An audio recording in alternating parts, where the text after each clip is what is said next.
Hello प्यारे मित्रों, स्वागत है आप सभी का हमारे यूट्यूब चैनल अनूप स्टडी में।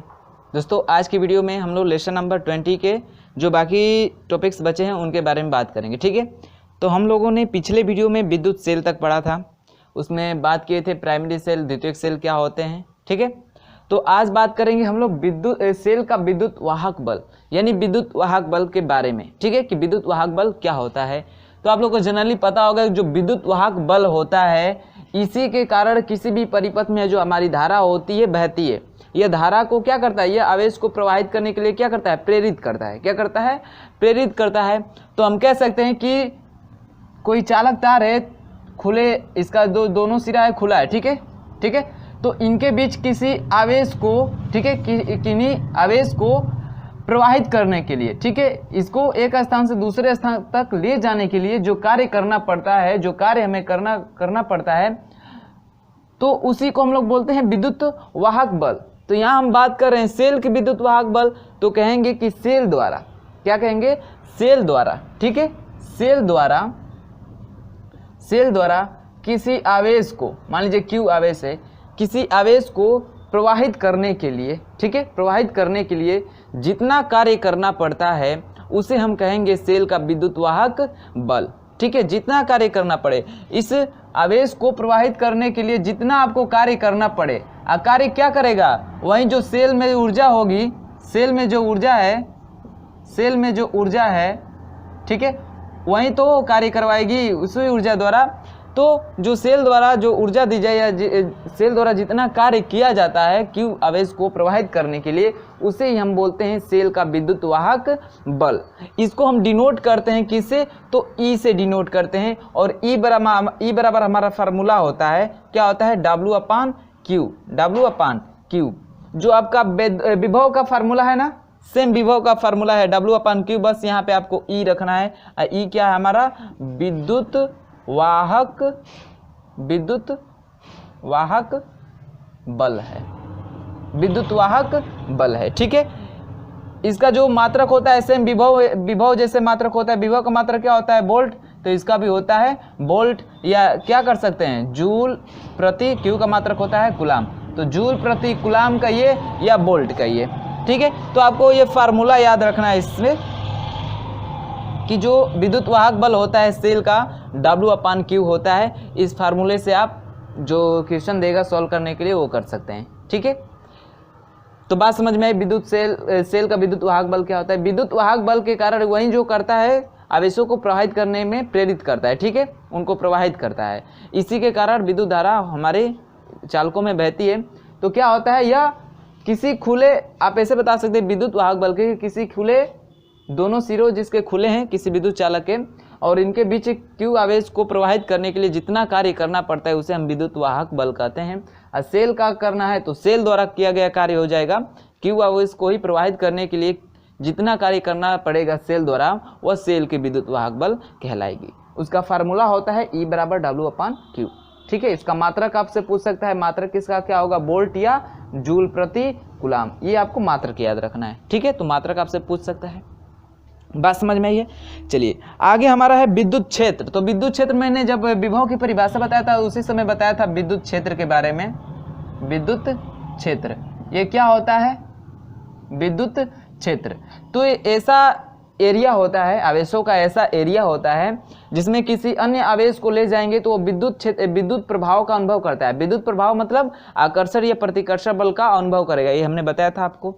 ठीक है, तो जो विद्युत क्षेत्र होता है यह आवेश या किसी आवेश समूह का ऐसा एरिया होता है, इसमें आवेश होते हैं। ठीक है, ये आवेशों का एरिया है। ठीक है, इसमें क्या होते हैं, आवेशों का क्षेत्र है। तो आप इसके पास किसी आवेश को लाएंगे, ठीक है, मैं Q0 को ले रहा हूं, ठीक है, किसी एकांक धन आवेश को लाते हैं तो ये क्या करेगा, विद्युत प्रभाव का अनुभव करेगा, या ये तो आकर्षित हो जाएगा या प्रतिकर्षित हो जाएगा, ये अनुभव करेगा ऐसा। तो इस फील्ड को हम लोग बोलते हैं क्या, विद्युत क्षेत्र बोलते हैं। इसी फील्ड को क्या बोलते हैं, विद्युत क्षेत्र, उसमें हमने आपको बताया था। ठीक है, इसका परीक्षण हम एक छोटे से एकदम अत्यंत छोटा आवेश लेते हैं Q0 जिसको हमने माना है। ठीक है, यह पॉजिटिव होता है। ठीक है, क्या होता है, पॉजिटिव। इसके द्वारा हम इसका टेस्ट करते हैं और इस Q का मान इतना कम होना चाहिए कि इसके द्वारा जो इलेक्ट्रिक फील्ड उत्पन्न होगा, जो विद्युत क्षेत्र उत्पन्न होगा वो क्या हो, इसके द्वारा जो विद्युत क्षेत्र उत्पन्न हो वो क्या हो, शून्य होना चाहिए, नगण्य के बराबर होना चाहिए। ऐसा हम क्या मानते हैं, एक आवेश को लेते हैं और उसके द्वारा परीक्षण करते हैं विद्युत क्षेत्र की। ठीक है, विद्युत क्षेत्र की परीक्षण करते हैं। ये जो क्यू नॉट होता है इस विद्युत क्षेत्र में मतलब घूम सकता है, परिभ्रमण कर सकता है। ठीक है, इसमें परीक्षण इसमें घूम सकता है, चलने लायक रहता है ये। ठीक है, तो मान लीजिए कोई परीक्षण आवेश Q है, ठीक है, और विद्युत क्षेत्र क्या है, E है। विद्युत क्षेत्र क्या है, विद्युत क्षेत्र क्या है, यानी हमारा परीक्षण आवेश जो है, आवेश, ठीक है, जो हमारा परीक्षण आवेश है वो क्या हो, Q नॉट हो, और जो हमारा विद्युत क्षेत्र है, विद्युत क्षेत्र जो है वो क्या है, E है। तो जाहिर सी बात है भाई, इसको लाएंगे तो यह अनुभव करेगा आकर्षण या प्रतिकर्षण बल का, एक बल का अनुभव करेगा। तो जो बल होता है, जो F होता है वो क्या होता है, E इंटू क्यू नॉट के क्या होता है, बराबर होता है। और यहाँ से हम इलेक्ट्रिक फील्ड का मान निकाल दे तो E बराबर क्या हो जाएगा, E बराबर F अपान Q हो जाएगा, F अपान Q, ये आपको फार्मूला याद रखना है। इसका मात्रक क्या हो जाएगा, तो F का मात्रक होता है न्यूटन और Q का मात्रक होता है कूलाम, तो इसको कह देंगे न्यूटन प्रति कूलाम। तो आपको ये फार्मूला याद रखना है, बस इसमें यही था। ठीक है, इलेक्ट्रिक फील्ड में बस समझ में, ये बस फार्मूला आपको इंपॉर्टेंट है, ये याद रखना है। ठीक है, यह जो विद्युत क्षेत्र होता है, ठीक है, ये बताता है कि जो इलेक्ट्रिक फील्ड है, ठीक है, यह किसी बिंदु पर, यह किसी बिंदु से गुजरने वाली विद्युत बल रेखाओं के घनत्व को बताता है। ये क्या करता है, विद्युत बल रेखाओं के घनत्व को दर्शाता है हमारा विद्युत क्षेत्र। ठीक है, जैसे मान लीजिए आप देखे होंगे कि जो पॉजिटिव चार्ज होता है, ठीक है, इससे क्या करते हैं, विद्युत बल रेखाएं ऐसे निकलती हैं, ऐसे। आपको बुक में फिगर भी ऐसे देखने को मिला है। और जो माइनस है उससे क्या होती हैं, उसकी तरफ आती हैं इलेक्ट्रिक फील्ड, ऐसे।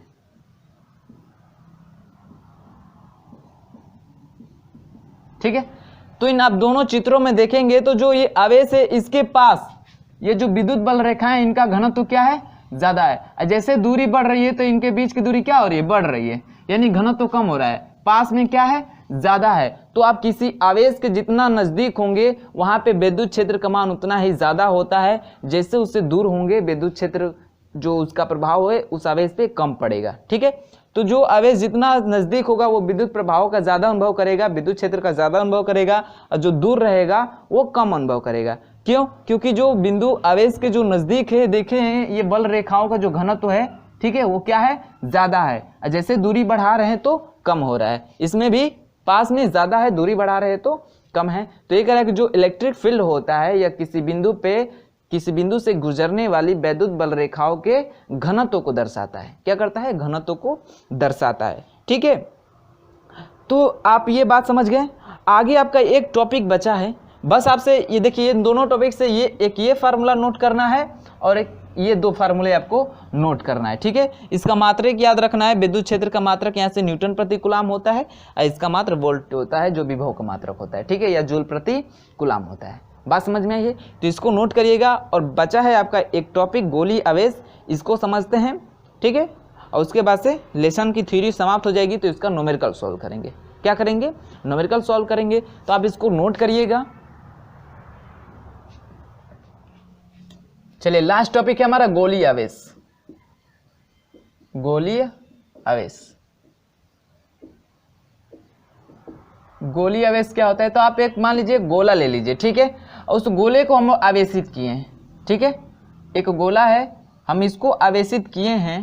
ठीक है, तो क्या होता है, जो आवेश होता है इस गोले के पृष्ठ पे चला जाता है। ठीक है, जो आवेश होता है इस गोले के पृष्ठ पे रहते हैं, और इनके भीतर कोई आवेश नहीं होता है, इनके भीतर कोई आवेश नहीं होता है, कोई आवेश नहीं होता है। ठीक है, यानी हम किसी गोले को हम आवेशित करते हैं, ठीक है, तो उसके जो आवेश होते हैं, ठीक है, जो आवेश होंगे वो कहाँ चले जाएंगे, गोले के बाहरी सतह पे आके चिपक जाते हैं। उसका बाहरी सतह आवेशित होता है, जो उसके अंदर होता है कोई आवेश नहीं होता है। अर्थात इसके अंदर किसी प्रकार का आवेश नहीं होता, आवेश नहीं होगा तो किसी प्रकार का विद्युत क्षेत्र भी नहीं होगा। क्या होगा? किसी प्रकार का विद्युत क्षेत्र भी नहीं होगा। बात समझ में आ रही है? तो यही कह रहा है कि जो संपूर्ण आवेश गोले की सतह पर आता है, वही कह रहा है कि जो आवेश होता है गोले को हम आवेशित करते हैं तो इस पे जो आवेश होते हैं इसके संपूर्ण सतह पे फैल जाते हैं। क्या करते हैं? संपूर्ण सतह पे फैल जाते हैं। कह रहा है गोले के भीतर कोई आवेश नहीं होता है। वही बात मैंने बोला कि गोले के भीतर कोई आवेश नहीं होता है, और जब कोई आवेश नहीं रहेगा तो इलेक्ट्रिक फील्ड भी उत्पन्न नहीं होगा, क्योंकि आवेश के कारण इलेक्ट्रिक फील्ड उत्पन्न होता है, विद्युत क्षेत्र उत्पन्न होता है। तो जहाँ पे आवेश ही नहीं रहेगा वहाँ पे इलेक्ट्रिक फील्ड उत्पन्न होगा नहीं होगा। तो आपसे यहाँ से देखिए यही निकल रहा है कि जैसे गोला, आपका गोला लेंगे तो गोला दो प्रकार का हो सकता है। एक खोखला गोला हो सकता है, खोखला गोला हो सकता है, और एक ठोस हो सकता है, ठोस गोला। ठीक है, तो ये समझिए खोखला गोला है। क्या है? खोखला गोला, यानी खोखले गोले के अंदर कोई आवेश नहीं होता है, किसी प्रकार का आवेश नहीं होता है। जो आवेश होता है इसके बाहरी सतह पे होते हैं, और प्रत्येक सतह पे, ठीक है, प्रत्येक सतह पे और इसके प्रत्येक बिंदु पे जो विभव होता है, विभव होता है वो क्या होता है? समान होता है। क्या होता है? समान होता है। प्रत्येक बिंदु पे जो विभव होता है समान होता है। आप लोग सुने होंगे सम विभव पृष्ठ, सम विभव पृष्ठ। सम विभव पृष्ठ किसे कहते हैं? तो कैसा पृष्ठ?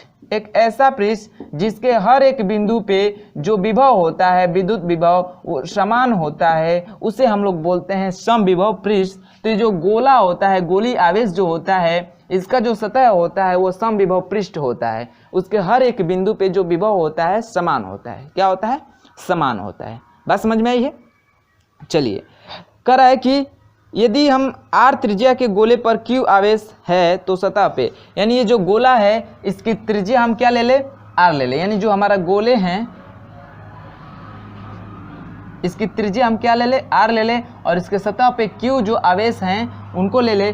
तो देखिए, एक तो इलेक्ट्रिक फील्ड उत्पन्न होगा, ठीक है। तो जो इलेक्ट्रिक फील्ड E जो होता है वह होता है Q/r²। इसके साथ एक नियतांक ले लेते हैं K, ठीक है। तो ये होता है हमारा वैद्युत क्षेत्र होता है, और जो विभव होता है वो होता है Q/r। इसके साथ भी नियतांक ले लीजिए V। तो ये दो फार्मूले होते हैं। बस क्या है, इसमें r² हो जाता है, इसमें r होता है, ठीक है, r होता है।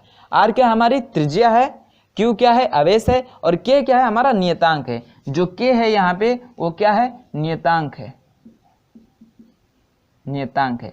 तो बात आपको यही रखना है कि जब खोखला गोला होगा तो इसके केंद्र पे, ठीक है, या खोखले गोले के अंदर, इसके अंदर जो अंदर होगा E जो होता है वो क्या होता है, शून्य होता है। E जो होता है क्या होता है, शून्य होता है। क्यों शून्य होता है? क्योंकि खोखले गोले के अंदर कोई आवेश ही नहीं होते हैं, कोई आवेश नहीं होता है, और कोई आवेश नहीं होगा तो इलेक्ट्रिक फील्ड उत्पन्न नहीं होगा, इलेक्ट्रिक फील्ड उत्पन्न नहीं होगा, ठीक है।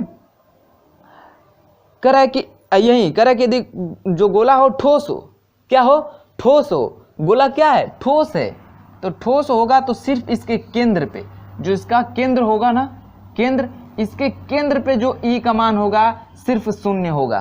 क्या होगा, सिर्फ केंद्र पे जो विद्युत क्षेत्र का मान है वो सिर्फ शून्य होगा, नहीं तो इसकी अलग अलग रेडियस का जो निकाले, मान लीजिए ये R1 निकाले, इतना इस परिधि पे जो निकाले विद्युत क्षेत्र या विद्युत विभव, या इस रेडियस पे निकाले R2 मान लीजिए, या ये जो बड़ी रेडियस है इस पे निकाले, तो इन पे जो विद्युत क्षेत्र और जो विभव का मान आएगा अलग अलग आएगा। क्या आएगा, अलग अलग आएगा, ठीक है। तो यही बस आपका डिफरेंस है खोखले गोले और ठोस गोले में, कि जो खोखला गोला होता है इसका जो पृष्ठ होता है समविभव पृष्ठ होता है, ठीक है, इसके अंदर कोई आवेश नहीं होता है, जिसके कारण इसके अंदर जो होता है विद्युत क्षेत्र क्या होता है, शून्य होता है।